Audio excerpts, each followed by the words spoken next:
I love Styles and D'Lo together. Styles and D'Lo is like such a wonderful pairing, and I'm so upset we didn't get more of it.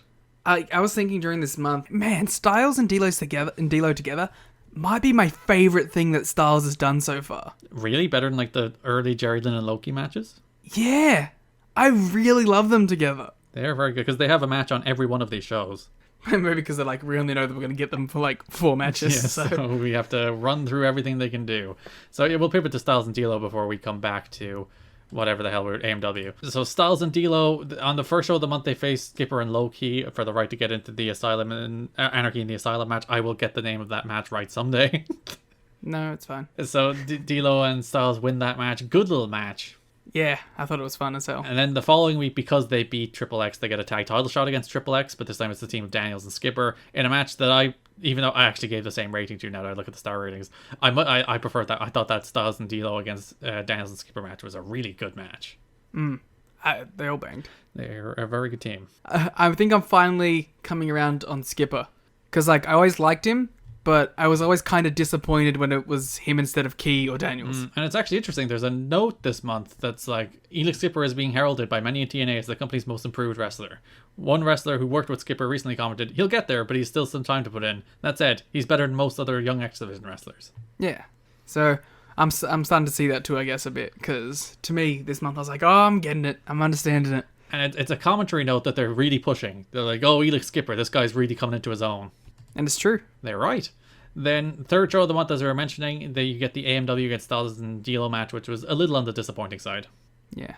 And then, honestly, my favorite of the matches this month was CM Punk and Jason Cross against AJ Styles and D'Lo Brown. This is my favorite match this month. And it's only like, it's like a 6-minute tag match. But it is so good.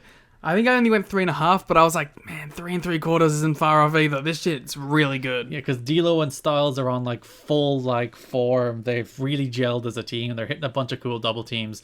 You get the fun like CM Punk AJ interactions, which is I think the only time they interact in TNA. I remember like this was the month where I was like, oh man, Punk, Styles, London, Red. If only there was a good company where I could watch all of these people. Yes, it's the NWA-TNA. I don't know what you're talking about. Oh, true. So yeah, D'Lo and Styles have this great match, and the finish of this match is just sensational. So Styles goes out to the apron, D'Lo goes up top, D'Lo hits the low down, Styles hits a springboard 450, and they land at the exact same time. It's perfect. It's so good. Perfect. It's so perfect. It couldn't be more perfect. Like the timing is just so picture perfect. Do you see them land at the exact same time? It's so good. I love it. If I was Gabe at this time, and obviously this doesn't go any further on NWA-TNA, I would have brought D'Lo in and paired him up with Styles. Yeah, the post match of this segment so upset me. And well, it upset the crowd. The crowd were pissed because D'Lo and AJ looked so good in this match. It's the best they've looked in TNA so far. Like they're really firing in all cylinders as this great babyface tag team. Even the stuff with like AJ even looked, I think, maybe his best here too.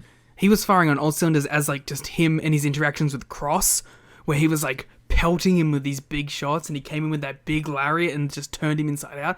AJ looked so great here too. Maybe the smoothest I've seen AJ recently too. Because he kind of had like those wobbly matches because he had Gilberti and stuff to work with. But now he's like firing on all cylinders again. You want to know why AJ looked so good? Why? They just let him be himself and a babyface. Shots. He's not turning every week. He's not trying to do a heat segment. He's just being AJ Styles doing cool shit. Yeah. So yeah, after this match, D'Lo gets on the microphone and he's like, AJ, we're in an opening tag match this week and there's only one reason for that. We're being held down by Jeff Jarrett. Which is the new running show-long theme, which I guess is going to be really fun when Russo starts cutting promos again. So Jarrett's holding all these young guys down and D'Lo's like, I've been around wrestling long enough and I know Jeff Jarrett is the game. Triple J. The crowd do chant Triple J in response. Which is actually a radio station here. And I was like, man, the Australian pandering has gone too far. Is it a good radio station? It's probably the best radio station. D'Lo cuts this promo and he's like, you and I were a great team, but we don't want to be a team, do we? We want to be single stars. We want to be champions. The crowd goes, boo. Yeah, because they had this great match and they're such a good team. And now they're here. They're agreeing to go their separate ways mutually. Boo. I was so mad. I was like, oh, they've literally just reached their peak as a team because they were good in all the other matches, but they were great here. And to see them break up immediately after they look their best. It's depressing. It's so mad. I was so mad. Which is why I think the angle also fell quite flat. Because we get a lot of AJ Styles and D'Lo feuding after this, but no more teaming. Devastating. It does make me quite sad. It's very disappointing.